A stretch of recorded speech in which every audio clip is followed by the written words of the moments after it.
अस्सलाम वालेकुम व्यूअर्स, कैसे हैं आप लोग। उम्मीद करती हूँ कि ठीक होंगे। गाइस, आज का हमारा जो टॉपिक है वो बेसलाइन चार्ट के ऊपर है। ये हमारी जो है वो क्लिनिकल साइकोलॉजी रिपोर्ट में बनाने के लिए काम आता है।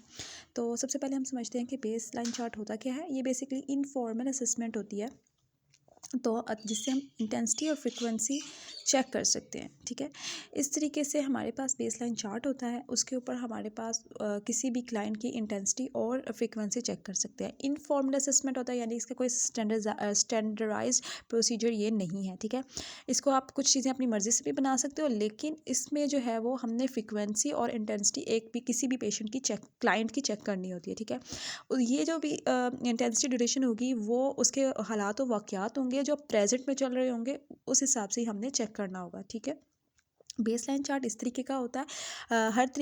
हर बीमारी के लिहाज से अलग हो सकता है। ठीक है, लेकिन ज़्यादातर जो चीज़ें होती हैं वो सेम ही होती हैं। जैसे उसमें हमारे पास तारीख होगी, जिस दिन की हमने जैसे कि क्लाइंट पेशेंट है वो कहता है कि मुझे ओसीडी की मसला है, मैं बार बार हाथ धोता हूँ, तो हम उससे कुछ दिन जो है ये जब हम हमारे पास क्लाइंट आता है तो हम उससे ये फॉर्म फिल करवाते हैं।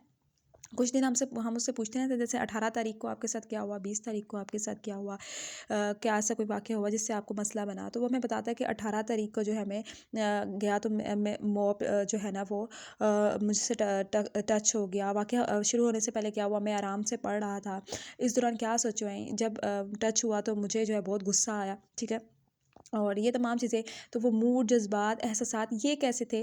ठीक है, ये देखें यहाँ पे फिल भी किया हुआ है, तो आप इसको भी देख सकते हैं कि मूड, एहसासात और जज़्बात कैसे थे। तो वो आप बताएगा कि मूड ख़राब हुआ, परेशान हो गया मैं, बहुत शदीद गुस्सा आया। इंटेंसिटी जो थी वो भी लिखी हुई है 9 to 10, कितने मिनट तक कैफियत रही, 6 मिनट। तो इस तरीके से हम जो है बेसलाइन चार्ट को फिल करते हैं, और ये जब पेशेंट आपके पास आता है तभी आप उसे दे देते हैं, उससे पूछते हैं, इस चार्ट को अपने पास फिल करते रहते हैं।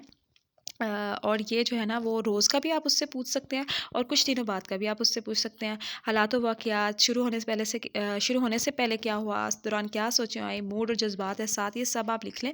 तो उसके बाद जिस्मानी तब्दीलियाँ क्या हुई, जैसे दिल की धड़कन तेज़ हो गई, बिजली सी गुज़री, उसको कैसे ठीक किया। जैसे उसने कहा कि मैंने हाथ धोकर उस चीज़ को ठीक किया। तो ये बेसलाइन चार्ट होता है जो हम बनाते हैं क्लाइंट के लिए, और इसको क्लाइंट से ही आप जो है आप इसे फिल करवाते हैं। ठीक है, और ये जो बेसलाइन चार्ट होगा ये आपकी इनफॉर्मल असेसमेंट में होगा, एक इंटरव्यू होगा, एक आपकी कोई और ऑब्जर्वेशन भी हो सकती है, और ये एक बेसलाइन चार्ट होगा जो आप जब आपके पास कोई भी पेशेंट आएगा तो आप उसका रोज़ इसे कुछ दिनों के लिए 4 से 5 दिन के लिए ये फिल करवाएंगे, जिसमें हम देखेंगे कि एक बंदे की कितनी फ्रिक्वेंसी होती है या कितनी शिद्दत से वो चीज़ों को करता है और किस तरीके से चीज़ों को लेता है। ठीक है, बहुत जल्दी गुस्सा करता है, और इतनी सी बात पे गुस्सा कर रहा है क्योंकि हम उससे हालात और वाक़यात भी पूछ रहे हैं। ठीक है, और हर रोज़ ही उसके साथ मसला हो रहा है क्योंकि हम दिनों तारीख भी उससे पूछ रहे हैं। ठीक है, तो इस तरीके से आपने बेस लाइन चार्ट को फिल करना, उसमें दिन होगा, फिर हालात और वाक़यात उसी क्लाइंट से आपने पूछना है, उसके साथ कोई ना कोई पेश आया हुआ होगा। ठीक है, जैसे काम वाली ने मोप जो है मेरे पाँव पे लगा दिया, ये ओसीडी का है, जिनको वहम और वसवसे होते हैं कि ये चीज़ गंदी है, ये चीज़ गंदी है, ये उनके लिए है। ठीक है, इसी तरीके से हमारे पास होते हैं, इसमें कोई मतलब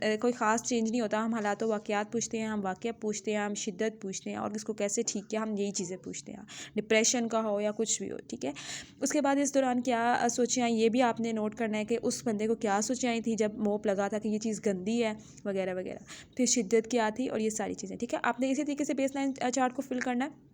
अगर मैं डिस्क्रिप्शन में देख सकी तो मैं इसका आपको जो है बेसलाइन चार्ट दे दूँगी। डिप्रेशन का भी एक बेसलाइन चार्ट होता है, वो भी इसी तरीके से आप पूछते हैं। बेसिकली इसमें एंटीसीडेंट, थॉट, बिहेवियर, इंटेंसिटी और फ्रीक्वेंसी, ये मेन चीज़ें होती हैं। ठीक है, कोई और चाइल्ड के लिहाज से कोई बेसलाइन चार्ट होगा वो भी इस तरीके से होगा, अगर स्कूल के लिहाज से होगा तो वो भी इसी तरीके से होगा। ठीक है, उसमें कुछ जो है ना वो आप पेशेंट की बीमारी के लिहाज से आप उसको थोड़ा बहुत चेंज कर सकते हैं। ठीक है, डिप्रेशन का, वहम, ओसीडी का, और भी किसी बिहेवियर जो भी कोई मसला हो। ठीक है, तो उस सब के लिहाज से इसी तरीके से चलेगा। मतलब उसके जो ऑप्शंस होंगे, कह लें कि या बॉक्सेस हैं, वो इसी तरीके से होंगे कि उसमें दिन, हालात व वाक़यात, वाक़या शुरू होने से पहले क्या हुआ, क्या सोचें आई, और शिद्दत क्या थी उसकी, और एहसास क्या था, उसका कितना ड्यूरेशन थी, यही आएगा। ठीक है, तो आपने जो है वो आपने इसको देख लेना है, और डिस्क्रिप्शन में भी मैं इंशाल्लाह दे दूँगी, तो आप इसको चेक कर लीजिएगा। आप इसको फिल करके भी खुद से देख सकते हैं प्रैक्टिस के तौर पर। आई होप आपको बेस लाइन चार्ट के समझ के आई होगी कि ये क्या चीज़ है। तो मिलती हूँ अपनी नेक्स्ट वीडियो में, तब तक के लिए अल्लाह हाफ़िज़।